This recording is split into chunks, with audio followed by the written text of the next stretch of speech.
Hello and welcome back to her revenge arc. Here we explore the stories of women who were pushed to the edge, who endured injustice in silence, and who ultimately orchestrated their own triumphant return to power and peace. The stories we tell are not born of sudden rage, but of quiet contemplation, of resilience forged in fire. They are a testament to the fact that the most satisfying victories are often the ones planned in the quietest rooms. Today's story is about the peculiar weight of silence.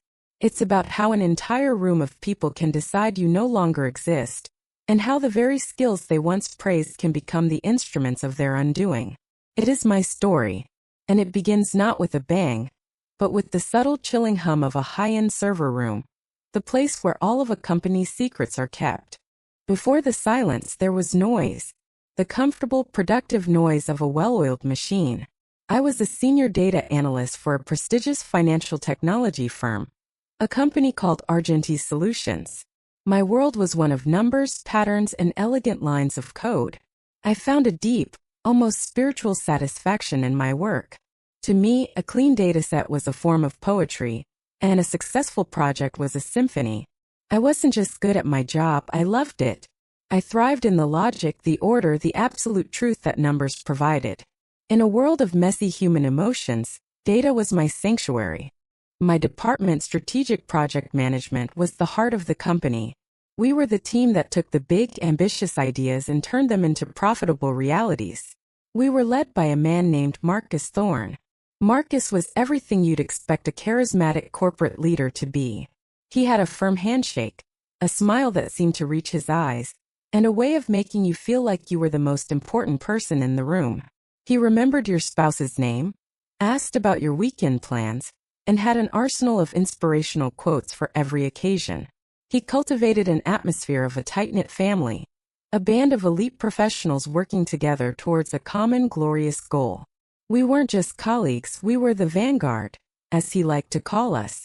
My closest colleague, or so I thought, was a woman named Chloe. We had started at Argentines around the same time, navigating the corporate ladder together. We shared lunches, complained about deadlines over lukewarm coffee, and celebrated each other's small victories. She was more outgoing than I was, more adept at the social politics of the office, but I valued her presence. She was the human element that grounded my world of data. Then there was Brenda, Marcus's unofficial second-in-command. Brenda was sharp, ambitious, and utterly devoted to Marcus. Where Marcus was smooth charm, Brenda was sharp edges. She was the enforcer, the one who made sure his vision was executed without question. Her loyalty was a fierce, almost frightening thing to behold. She saw Marcus not just as a boss, but as a mentor, a king, and she was his most loyal knight. For years this ecosystem worked. I was respected for my skills. My meticulous nature, my ability to spot a single anomaly in a sea of a million data points, was my superpower. Marcus would often praise me in meetings, holding up my reports as the gold standard. I felt seen, valued, and secure. I was an integral part of the vanguard. I believed in our mission. I believed in the family. That was my first and most profound mistake. The shift began subtly, as most infections do. It was tied to a new massive undertaking, Project Zenith. It was poised to be the biggest project in Argentines' history, a complete overhaul of a major client's digital infrastructure. The potential profits were staggering, and the bonuses promised were life-changing. A palpable excitement buzzed through the department. This project was our legacy, the thing that would cement the Vanguard's legendary status within the company. Marcus called a special late-afternoon meeting for the core project team. The blinds in the conference room were drawn, creating a conspiratorial twilight. The air was thick with anticipation. Marcus stood at the head of the table, his usual charismatic smile replaced with a look of intense seriousness. "Team," he began, his voice a low, confidential hum. "Project Zenith is more than just a project. It's an opportunity. An opportunity for us to secure our futures, all of us." He then proceeded to lay out the plan. He didn't use words like fraud or illegal. He used corporate speak, creative invoicing, aggressive profit optimization, off-balance sheet incentives. He painted it as a brilliant, victimless maneuver. The client was a corporate behemoth. They would never miss the money. And Argenti's top executives? They only cared about the bottom line, and Project Zenith's official profits would be spectacular. As he spoke, I watched the faces around the table. I saw greed flicker in some eyes. I saw ambition in others. I saw hesitation, quickly stamped out by the allure of the promised payout. When he finished, the room was silent for a moment. It was the kind of silence that precedes a momentous decision. Then one by one they started to nod. First Brenda, of course, with a look of fierce admiration for Marcus's audacity. Then others, a slow cascade of consent. I saw Chloe's eyes meet mine for a fraction of a second. I saw the conflict there, the brief flicker of her conscience. But then she looked at Marcus, at the promise of a down payment on the house, of paying off her student loans, and she gave a small, almost imperceptible nod. My own silence was different. It wasn't the silence of consent. It was the silence of shock, of a carefully constructed world cracking down the middle. The numbers weren't adding up. Not the financial numbers, those I understood with a nauseating clarity. It was the moral equation that was broken. This wasn't aggressive profit optimization. It was theft, plain and simple. It was a lie, and my entire professional life was built on a foundation of truth. Marcus's gaze finally settled on me. The warm, familial smile was back, but it didn't reach his eyes this time. There was a hard, expectant glint there. "Ilara," he said, his voice smooth as silk. "You're quiet. As our data queen, your meticulous oversight is key to making this run smoothly. We need you to ensure the numbers on our end look perfect. We're counting on you. You're with us, right?" The entire room turned to look at me. It felt like 100 pairs of eyes, but it was only a dozen. In that moment, I felt the weight of their collective will pushing down on me. It would have been so easy to nod. So easy to become one of them, to secure my place in the family, and my share of the loyalty bonus. Every instinct for self-preservation screamed at me to agree. But the part of me that loved the clean, irrefutable truth of numbers, the part of me that prided itself on integrity, couldn't do it. A line had been drawn, and I knew with absolute certainty which side I had to stand on. I took a slow breath, the air in the room suddenly feeling thin and stale. "Marcus," I said, my voice steady, though my heart was hammering against my ribs.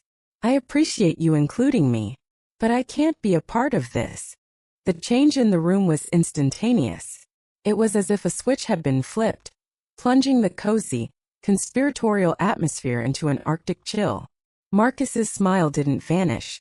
It tightened, becoming a brittle porcelain mask. Brenda's expression hardened into undisguised contempt. Chloe wouldn't look at me at all. She stared intently at a spot on the mahogany table. "I see," Marcus said, his voice losing all its warmth. "Perhaps you misunderstood the nature of this opportunity, Ilara. This isn't just about a bonus. It's about loyalty. It's about being a team player."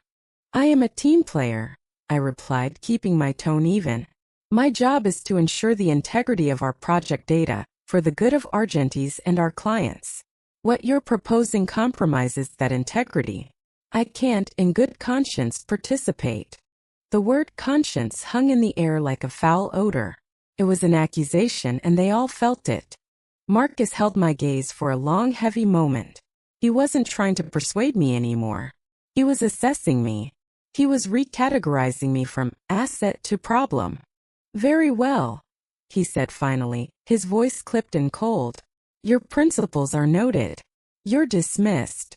As I stood up and walked out of that conference room, I could feel their eyes on my back. It wasn't just disapproval I felt. It was a judgment. I had not only refused to join their club, I had implicitly condemned it. And in doing so, I had just declared war. I didn't know it then, but my life as I knew it at Argentis was over. The silence was about to begin. The first day after the meeting was deceptively normal. A few people seemed a little distant, but I brushed it off as my own paranoia. I told myself that professional adults could disagree and still work together. I was naive. The change began in earnest on the second day. The usual good morning. I offered as I walked to my desk, was met with averted eyes and mumbled, half-hearted replies. The cheerful chatter around the coffee machine would die down the moment I approached. I would stand there, pouring my coffee in a bubble of sudden awkward silence, only for the conversation to resume the second I walked away. My desk, once a hub where people stopped by to ask questions or chat, became an island. An invisible 10-foot perimeter seemed to form around it, a quarantine zone no one dared to cross.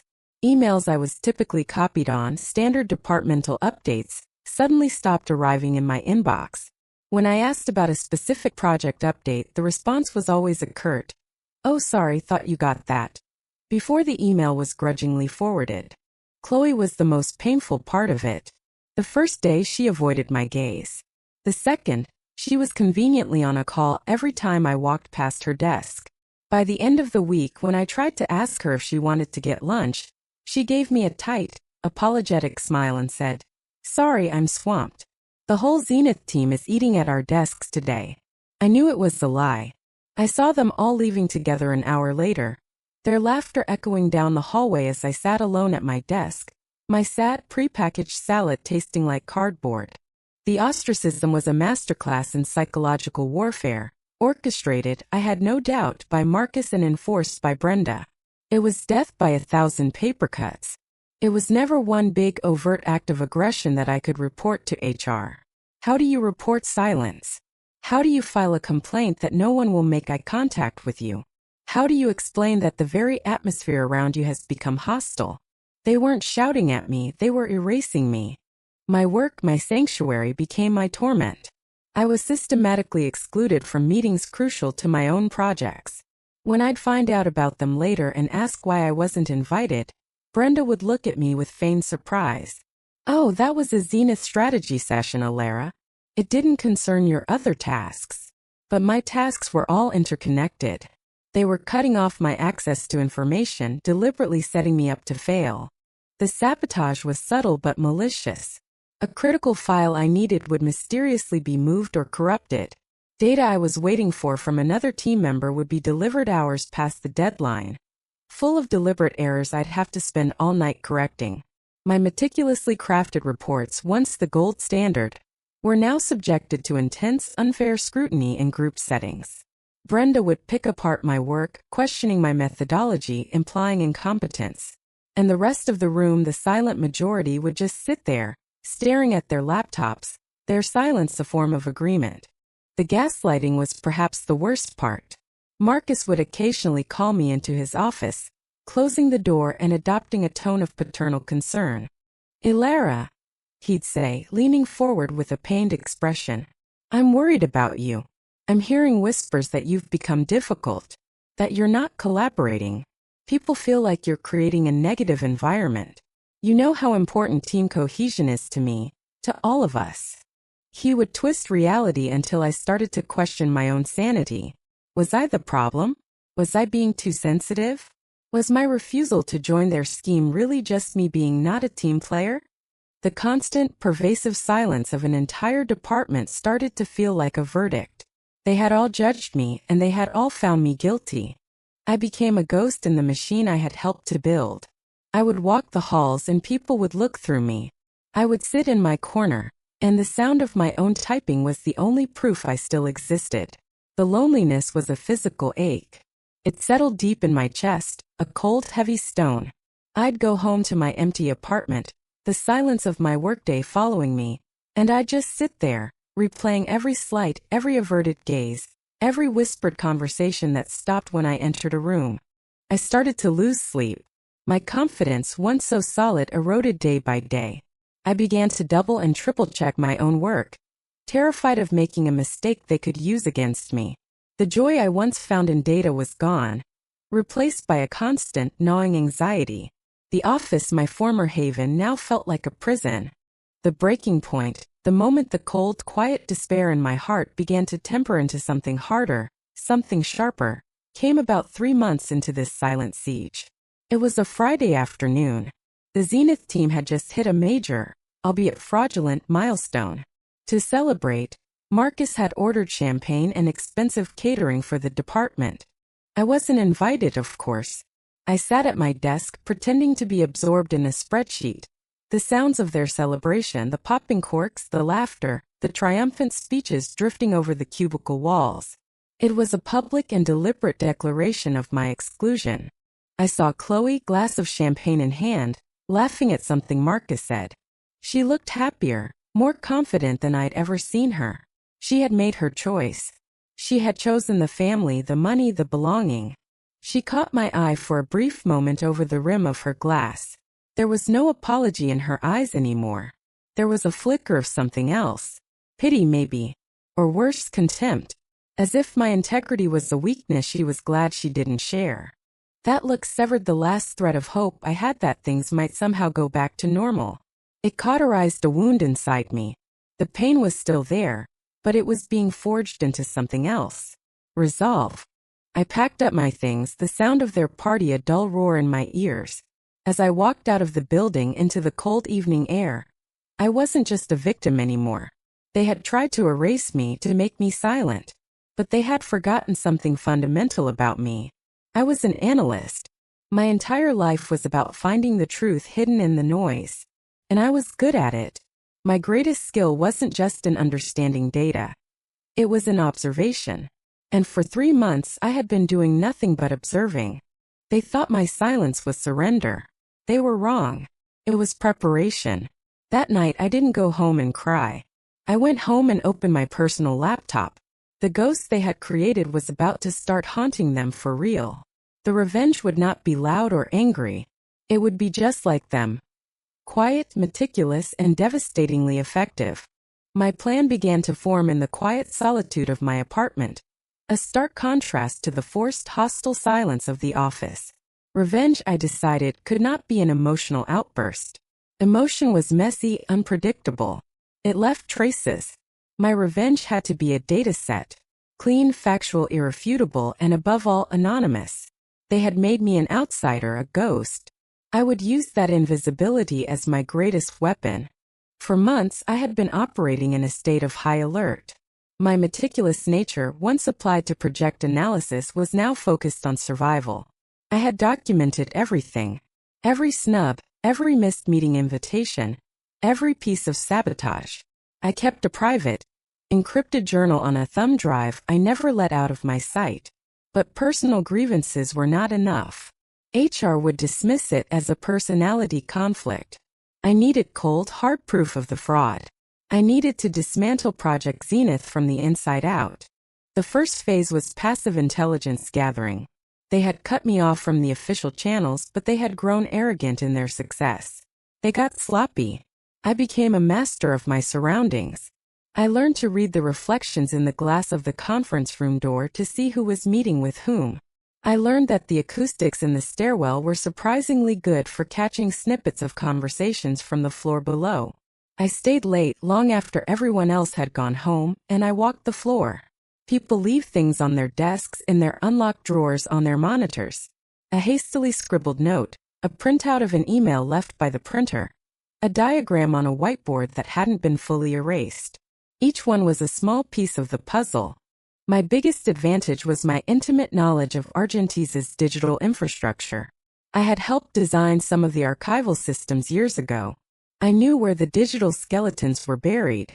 I knew that when a file is deleted from the main server, a temporary ghost image is often stored in a backup cache for 90 days before being permanently wiped. It was a fail-safe protocol most employees didn't even know existed. The game changed. My workday was a performance of quiet diligence on my assigned, meaningless tasks. But my real work began when the office emptied out. I started accessing the server caches from my terminal. It was a risk. My access logs were tracked. But I was careful. I didn't perform broad, sweeping searches. That would trigger alarms. I looked for specific things, guided by the scraps of information I had gathered. I had overheard Brenda mentioning a vendor transfer to a Vexler Holdings. A quick, targeted search in the deleted email cache for the term Vexler brought up a treasure trove. I found the original, unredacted proposal from Marcus to the shell company. I found the wire transfer authorizations, signed off by Marcus. I found the internal spreadsheets, created by Brenda. that cross-referenced the fake invoices with the real project milestones. She had tried to delete them, but she didn't know about the ghost cache. It was all there, a perfect digital trail of their crime. I didn't download anything to my work computer. That would be foolish. Instead, I used my phone to take high-resolution photographs of the screen. It was slow, painstaking work. Night after night, I sat in the silent, darkened office, the glow of the monitor on my face, documenting their conspiracy one screenshot at a time. Each photo felt like a small act of justice, a tiny piece of my stolen power being reclaimed. The most damning piece of evidence came from Chloe. In her haste to join the celebration that fateful Friday, she had left her computer unlocked. It was a breach of company policy, but a common one. For a moment I hesitated. This felt different. This was a direct violation of her privacy. But then I remembered her face, the pity and contempt in her eyes as she sipped her champagne. She had made her choice. This was a consequence of that choice. I didn't snoop through her personal files. I was not them. I was surgical. I knew she was in charge of reconciling the project budget. I opened her recent documents, and there it was. A password-protected Excel file named Zenith_calc. It was a rookie mistake. The password? A quick guess. Marcus Thorne 2023. It opened on the first try. Inside was a detailed breakdown of the kickback scheme.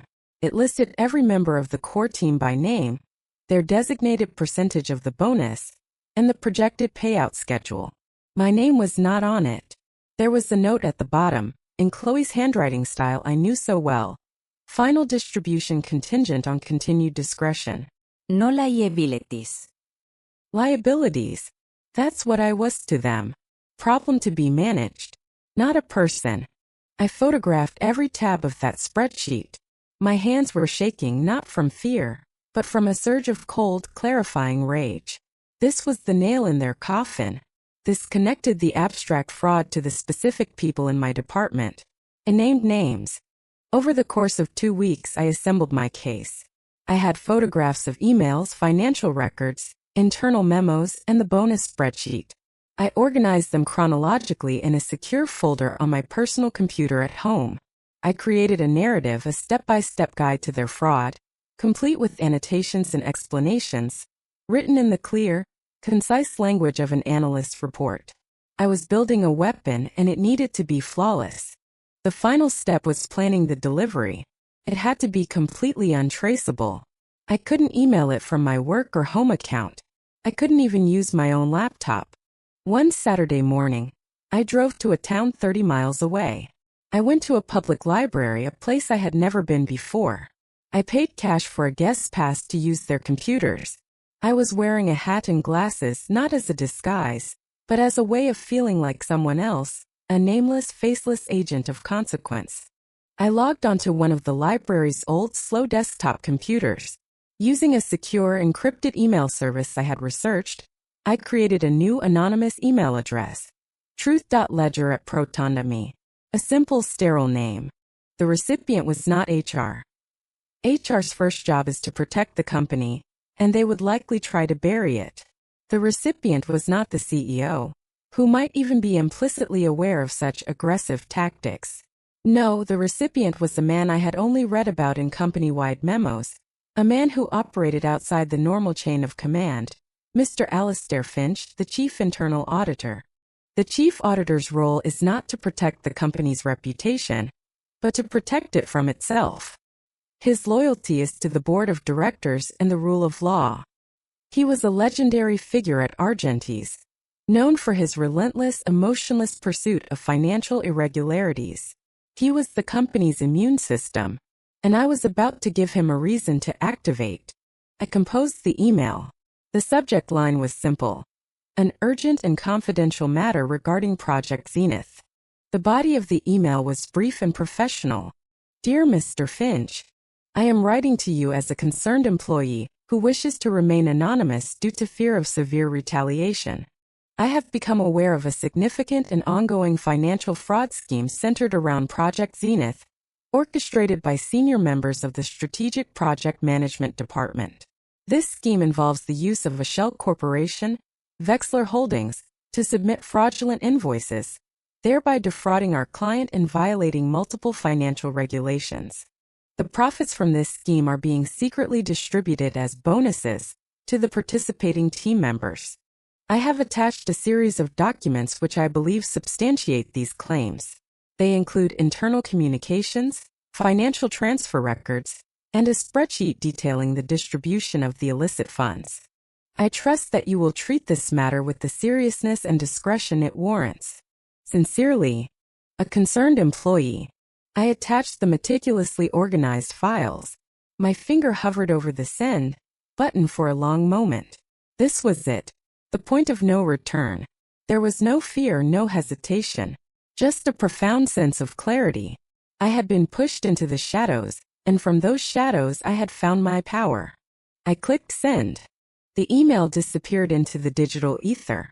I logged out of the computer, wiped my browser history, and walked out of the library, leaving no trace that I had ever been there.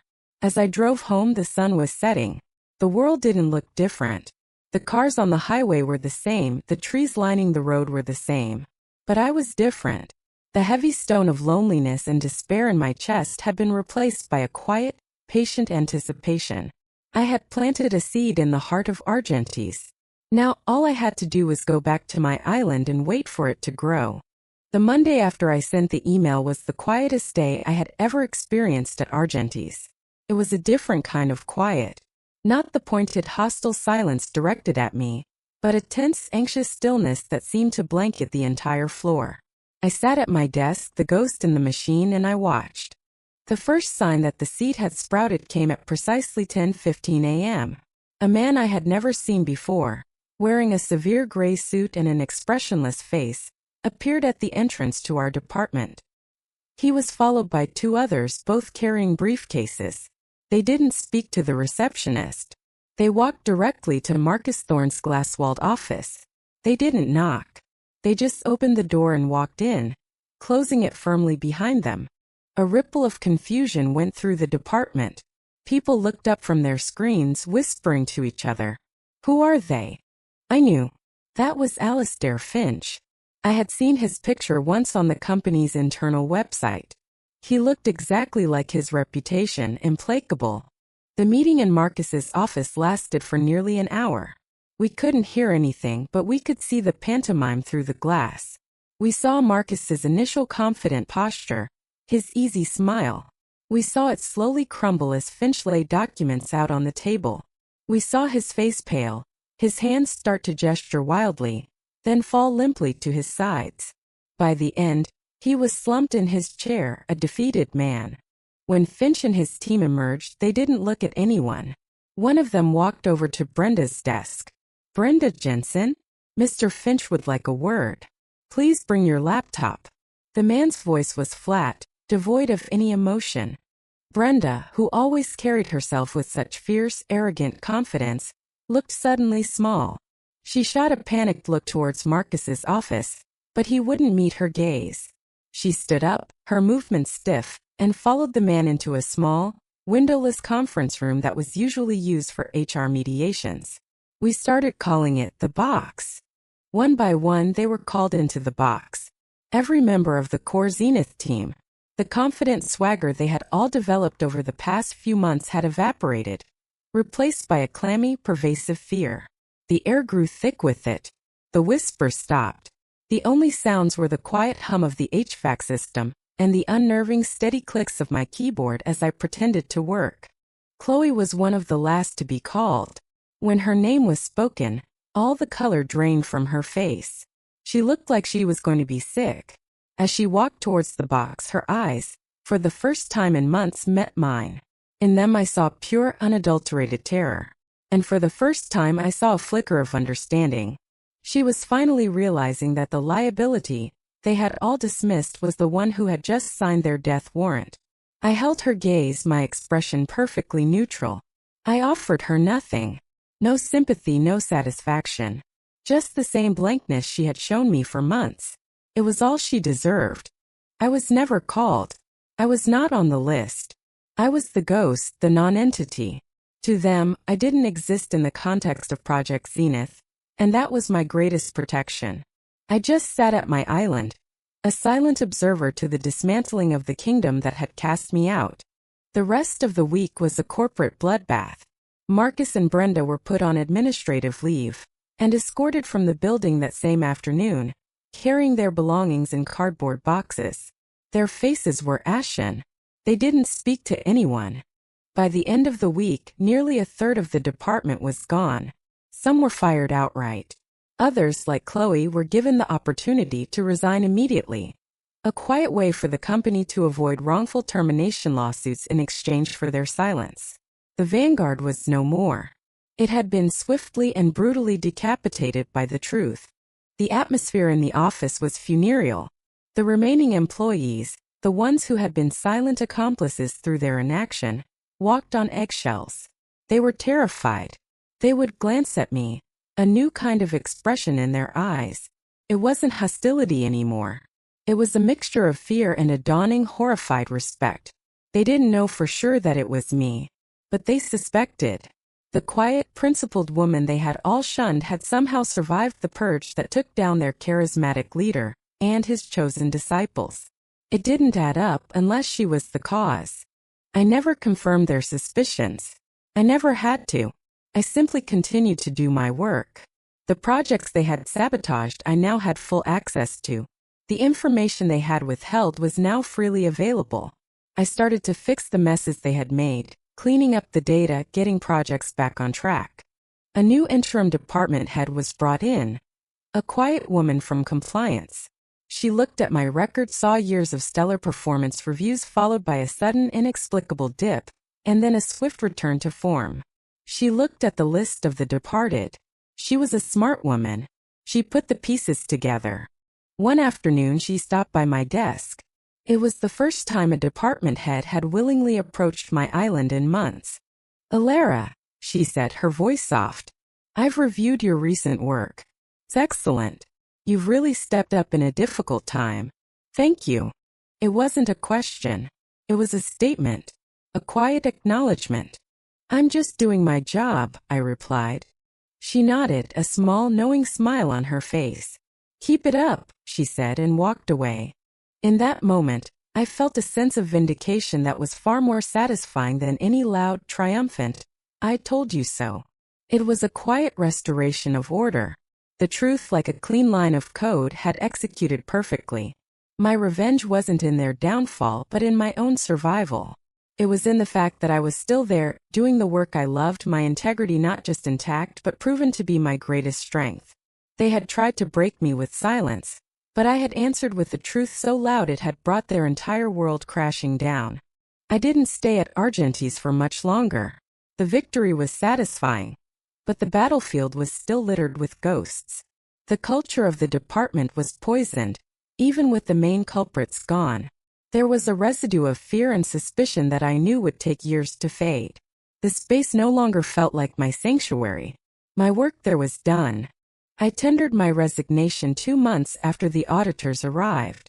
My new boss, the interim head, expressed her sincere regret but understood completely. She gave me a glowing letter of recommendation and a handsome severance package, which I suspected was the company's nonverbal apology and a thank you for my discretion. I never spoke to Chloe again. I heard through the grapevine that she had to move back in with her parents, her career in finance effectively over. I felt a pang of something, but it wasn't pity. It was a distant, clinical sadness for the person she could have been, for the friendship that had been sacrificed on the altar of greed. As for Marcus and Brenda, their fate was sealed. The internal audit triggered a federal investigation. Their creative accounting was, as I knew, blatant fraud. Legal proceedings dragged on, but the evidence was overwhelming. They had built their careers on lies, and now those lies were their legacy. I took some time off. I traveled. I read books that had nothing to do with data. I reconnected with the parts of myself that I had neglected during the long winter of my isolation. I learned to enjoy the silence again, not the hostile, weaponized silence of the office, but the peaceful, restorative silence of nature and of my own quiet thoughts. I work now as an independent consultant. I help companies build ethical data handling protocols. I am my own boss. I answer to no one but my own conscience. My name has become synonymous with integrity in my small, specialized field. My meticulous nature, the very trait they tried to use against me, is now my most marketable asset. Looking back, I don't feel anger. Anger is a hot, fleeting emotion. What I feel is a cool, deep sense of peace. The experience taught me something profound about the nature of power. They thought power was in their numbers, in their collective will, in their charisma and their secrets. But they were wrong. True power lies in knowing where you stand and refusing to move. It lies in the quiet, unshakable strength of your own convictions. They tried to make me invisible, and in their arrogance, they succeeded. They created a ghost in their own machine, and they never saw her coming. And that is my story. It's a quiet story, but one that I hope resonates. We've all felt invisible or unheard at some point in our lives, whether in the workplace or even within our own families. We've all been in situations where doing the right thing was the hardest possible choice. So I want to ask you, have you ever had to stand alone for your principles? What was the outcome? Share your stories and your thoughts in the comments below. Your experiences give strength to others who may be facing their own silent battles. Thank you for listening to her revenge arc. If this story connected with you, please consider giving it a like, sharing it with someone who might need to hear it, and subscribing to the channel for more stories of quiet resilience and intelligent revenge. Until next time, remember that sometimes the most powerful voice is the one that refuses to be silenced, even when it isn't speaking.